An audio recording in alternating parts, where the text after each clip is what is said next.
За иргэдэд бичиг баримтаа зэгцлэх, даатгалд хамрагдах, гэрлэлтэд батлуулах, шин төрсөн хүүхдийн гэрчлэгээ авах, хуулийн зөвлөгөө авахаас эхлүүлээд төрийн үйлчилгээг авах ажил захаас аваад мундахгүй лхээ. Иймд Баян зүрх дүүргээс төрийн үйлчилгээг иргэдэд ойртуулан хүргэх, засаг даргын тамгын газрын хилт салбарын үйл ажиллагааг иргэд олон нийтэд сурталчлан, хороодын тулгамдсан асуудлыг цаг тухай бүртэн шийдвэрлэж, иргэдийн нийгмийн асуудлыг шийдвэрлэх, дүүрэг хороодын хөгжил, иргэдийн оролцоог нэмэгдүүлэх зорилгоор тодорхой чиглэл өгөхий өдөрлөгийг зохион байгуулж байна. За энэ уулзалтын онцлог нь бол иргэдэд төрийн үйлчилгээг хүргэх юм зорилготой. Дүүргийн засаг дарга болон түүний харьяа хэлт салбарт бүрэн бүрэлдэхүүнээр ээж ажилдаг.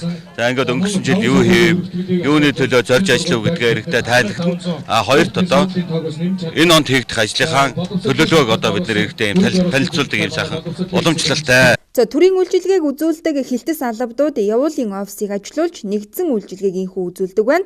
За өнөөдөр тус дүүргээс 5-22 дугаар хороодын иргэдийн дунд энэхүү өдөрлөгийг зохион байгуулж байна. За өдөрлөгт давхарсан тоогоор 2350 иргэдийг хүлээн авч төрийн үйлчилгээг үзүүлжээ.